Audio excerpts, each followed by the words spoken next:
عائشہ بات کر رہی ہوں، میں کوئٹہ سے بلانگ کرتی ہوں، پرائم منسٹر عمران خان سے بات کرنی ہے۔ جی عائشہ بولیں۔ جی خان صاحب، پہلی بات تو یہ کہ آپ کی عوام آپ سے بہت پیار کرتی ہے، ان کے ایون بچے بھی آپ سے بہت پیار کرتے ہیں۔ آپ جو اقدامات کر رہے ہیں ہمیں آپ پہ پورا بھروسہ ہے، لیکن مسئلہ اتنا بڑا ہے کہ کہیں سنوائی نہیں ہوتی ہے۔ میں بیوہ ہوں، میری والدہ بھی بیوہ ہے اور کوئی میرا بہن بھائی نہیں ہے۔ 3 سال کا میرا بیٹا ہے۔ 65 سال کی ٹیچنگ کی کمائی سے میری والدہ نے سنگل اسٹوری گھر بنایا ڈی ایچ اے ڈیبر میں، لاہور میں، اور اس کو 2019 میں کرائے پہ ہم نے دیا۔ وہ انہوں نے قبضہ کر لیا، ایس ایس پی کا بھائی تھا شیخ عمر صاحب نے میرا 2020 میں دسمبر میں میرا قبضہ چھڑوایا۔ اللہ تعالیٰ انہیں صحت تندرستی دے، عزت دے، لیکن وہ بندہ نتیجے میں مجھے 5 لاکھ کا مقروض کر کے چلا گیا۔ شیخ عمر صاحب نے ہدایت کی تھی کہ ان کا مسئلہ حل کروائیں، لیکن ان کی ٹرانسفر ہو گئی۔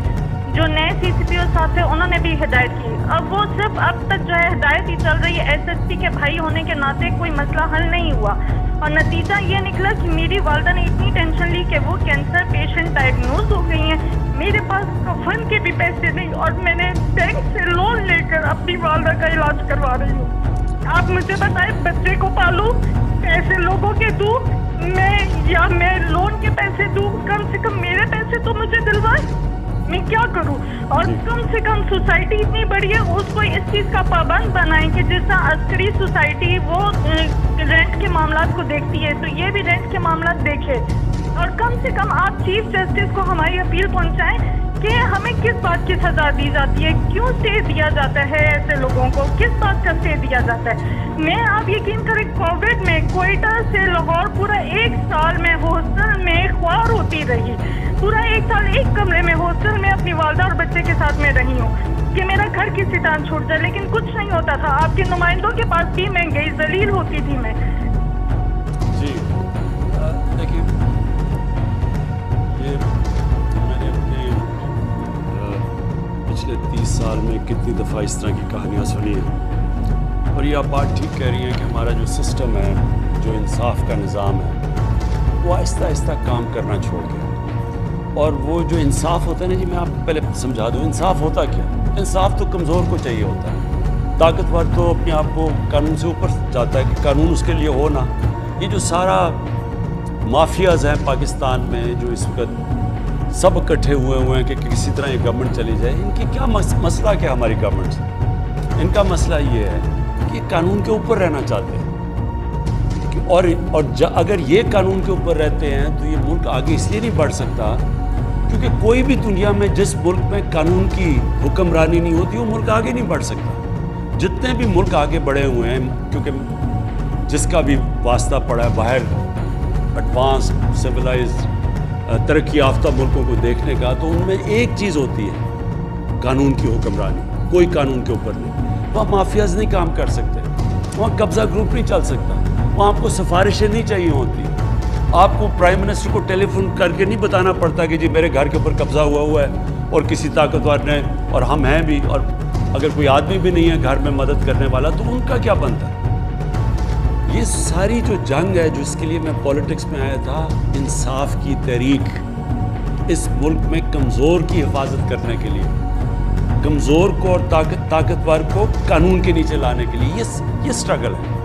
یہ ساری جو پی ڈی ایم ہے یہ چاہتی ہے ہم قانون کے اوپر ہوں، ہم جو مرضی کریں، کیسز پرانے بنے ہوئے ہیں لیکن ہم ان کو معاف کر دیں، نہیں تو گورنمنٹ کرا دیں گے۔ یہ بھی وہ شوگر مافیا ہے، انہوں نے کہا جی ایف آئی او کون ہوتی ہے ہمارے اوپر کرنے کے لیے؟ وہ انہوں نے جب شوگر ایسوسی ایشن نے ایف آئی او کو خط لکھ دیا کہ تم اگر کرو گے ہم چینی کی قیمتوں پر بڑھا دیں گے اگر ہمارے اوپر کارروائی کرو گے۔ یہ ہر جگہ لوگ بیٹھے ہوئے ہیں، یہ جد و جہد ہے۔ دیکھیں، انصاف کی تحریک ہوتی ہے، انصاف کے لیے قوم کو آزادی کی جنگ لڑنی پڑتی ہے ان مافیا سے، اور یہ ایک جہاد کا نام ہے۔ یہ اللہ کا حکم ہے کہ میری زمین پہ انصاف قائم کرو۔ میرا آپ سے یہ وعدہ ہے کہ میری پوری کوشش ہے، جب تک میں اقتدار میں ہوں، جب تک میں نہیں بھی ہوں، میں اس کے لیے لڑوں گا۔ ہم نے پورے اپنے جو سارا انصاف کا نظام ہے، عدلیہ کے ساتھ بیٹھ کے ریفارمز کے لیے بھی ہم تیار ہیں، اپنے جو ادارے ہیں ان کو بھی ٹھیک کر رہے ہیں۔ یہ جو اب تک ہمارے آنے سے پہلے نیب کام کر رہی تھی، تو نیب نے کتنے لوگوں کو پکڑا؟ اور ہمارے صرف 2.5 سالوں میں نیب نے کتنا پیسہ ریکور کیا. میں صرف اس لیے آپ کو بتانا چاہتا ہوں کہ اداروں کو جب آپ مضبوط کرتے ہیں, جب آپ ان کو روکتے نہیں ہیں, تو ادارے کتنے بہتر کام کر سکتے ہیں. جب عدلیہ کے اندر آپ انٹرفیئر نہیں کرتے, ڈنڈے سے چیف جسٹس کو نکالتے نہیں, تو عدلیہ بھی پھر تکڑی ہو جاتی ہے. اسی طرح سارے جو ادارے ہیں جب آپ ان کو اپنا کام کرنے دیتے ہیں تو وہ نظر آ جاتا ہے. کیا میں صرف اس لیے آپ کو پہلے یہ بتانا چاہتا ہوں کہ نیب نے 18 سالوں کے اندر 2017 تک 18 سالوں تک صرف 290 ارب روپیہ انہوں نے وصول کیا تھا, جو چوری کا پیسہ ہے. ہمارے 2 سالوں کے اندر نیب نے 484 ارب روپیہ ریکور کیا. اینٹی کرپشن پنجاب نے 10 سالوں میں, جو پچھلے 10 سال تھے نون لیگ کے, اس میں صرف 2.6 ارب روپیہ ریکور کیا تھا. ہمارے 2.5 سالوں کے اندر جو زمین ہی صرف انہوں نے ریکور کیا وہ 218 ارب روپیہ. میں صرف آخر میں آپ کو یہ کہہ رہا ہوں کہ یہ ہے جنگ چل رہی, طاقتور کو قانون کے نیچے لانے کی. آپ کی تو انشاءاللہ ہم نے نوٹ کر لیا, ہم پوری آپ کی کریں گے, لیکن سسٹم ایسا ہونا چاہیے کہ آپ کو کمپلین نہ کرنی پڑے, سب کو قانون سے ڈرنا پڑے.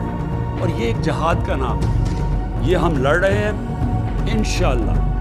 جس طرح جا رہا ہے, جس طرح میں نے آپ کو بتایا کہ یہ طاقتور لوگوں سے پیسے وصول کیے ہیں, یہ کبھی پاکستان میں پہلے نہیں ہوا.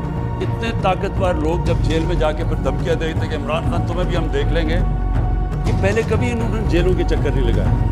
یہ اس دور میں ہو رہا ہے اور پہلی دفعہ آپ دیکھ رہے ہیں. اور اصل میں یہ چینج یہ ہے کہ طاقتور کے اوپر ہم اڑے ہوئے ہیں کہ ان کو ہم نے قانون کے نیچے لے کے آنا. کسی سے زیادتی نہیں کرنی, کسی کے اوپر غلط کیسز نہیں بنانے, لیکن جو انہوں نے اس ملک سے فراڈ کیے ہیں, چوریاں کی ہیں, ڈاکے مارے ہیں, جرم کیا ہے, ان کو اس جرم کی سزائیں دلوانی. یہ ہم کامیاب ہوتے جائیں گے انشاءاللہ. جیسے ہم کامیاب ہوں گے یہ خود ہی ملک بدلتا جائے گا. یہ جو چھوٹے چھوٹے نیچے قبضہ گروپ بیٹھے, یہ خود ہی ڈر جائیں گے سارے, جب انہیں پتہ چلے گا کہ اب کسی کوئی سفارش نہیں چلے گی. یہ قبضہ گروپ اس لیے کامیاب ہو جاتے ہیں کہ ان کو پولیس کی پروٹیکشن مل جاتی ہے, طاقتور کوئی ایم این اے پروٹیکٹ کر لیتا ہے, اس لیے کام کرتے ہیں. آپ کی جو یہ بات آپ نے کہی کہ ریسرچ کرنی چاہیے, ہمیں دیکھنا چاہیے کہ پاکستان میں اور کون سے ہم ویجیٹیبلز اگا سکتے ہیں. اب دیکھیں نا, زیتون ہے, اب یہ ہمیں کیوں نہیں سمجھتی کہ ہمارے ملک میں جتنی زیتون کی پوٹینشیل ہے ہم دنیا کو ایکسپورٹ کر سکتے ہیں. اور وہ بہترین آئل ہے, زیتون کا جو تیل ہے وہ مہنگا سب سے زیادہ. وہ تو اب ایک دم فیصلہ پختونخوا میں ہوا اور اب یہ ساری جگہ زیتون لگنا شروع ہو گیا. اور انشاءاللہ آپ دیکھیں گے 2-3 سال کے اندر ہم اس پوزیشن میں آ جائیں گے کہ زیتون ایکسپورٹ کر سکتے ہیں. اسی طرح ایک جو سبزیوں میں جو سب سے, جس کو کنگ آف ویجیٹیبلز کہتے ہیں, وہ ہے ایووکاڈو. اب پاکستان میں بہترین جگہ ہے ایووکاڈو لگانے کی. میں نے اپنے گھر میں لگائے ہیں, تو میں تو حیران ہو گیا کہ جس طرح کے وہ ایووکاڈو ہو گئے. اب ہم یہ ساری جگہ لگا سکتے ہیں. وہ سب سے مہنگا پھل ہے, ویلیو ایڈڈ ہے, ہم یہ بیچ سکتے ہیں. میرا کہنے کا مقصد یہ ہے کہ ہمارے ملک میں 12 موسم ہیں, 12 کلائمیٹک زونز ہیں ہمارے. ہم کوئی چیز بھی اگا سکتے ہیں. یعنی دنیا میں جو چیزیں, ہمیں کوئی ضرورت ہی نہیں کوئی چیز امپورٹ کرنے کی. مسئلہ یہ ہے ہم نے کبھی اس کے اوپر توجہ نہیں دی. اب ہم پوری طرح ان چیزوں کے, مثلا شوگر بیٹ ہے, یہ ایک شوگر کین کو کئی جگہ پہ ریپلیس کر سکتی ہے. پانی بھی کم لیتی ہے, کم ٹائم میں تیار ہو جاتی ہے. اور ہم جب گنا ہے وہ زیادہ مہنگا ہے, اس کا پانی زیادہ استعمال ہوتا ہے, ڈیوریشن لمبا ہے. کبھی کسی نے اس کے اوپر توجہ نہیں دی. انشاءاللہ ہمارا پورا کام ہو رہا ہے کہ اگر ہم نے اپنے لوگوں کو, ہماری بڑھتی ہوئی آبادی ہے, ان کو کھلانا ہے تو نئی نئی چیزیں لانی پڑیں گی, نئی سوچ آنی پڑے گی. اور پھر اس میں ریسرچ, جو آپ نے اصل بات کی کہ ہمارا اچھا بھلا ایک وقت پہ فیصل آباد کی جو ایگریکلچر یونیورسٹی تھی وہ بڑی مانی جاتی تھی, اس میں بڑا زبردست کام. آہستہ آہستہ ریسرچ بھی ختم ہو گئی, سیڈ ڈیولپمنٹ پہ, بیجوں کے اوپر بھی کام نہیں کیا. ہندوستان میں وہ ساتھ والا پنجاب ہے, وہاں وہ زیادہ پیداوار ہے, ان کی ہماری کم ہے. ہم ہندوستان والی پیداوار لیں تو ہم گندم ایکسپورٹ کر سکتے ہیں اور بھی چیزیں. سو اینی وے اس کے اوپر انشاءاللہ ہم کام کر رہے ہیں.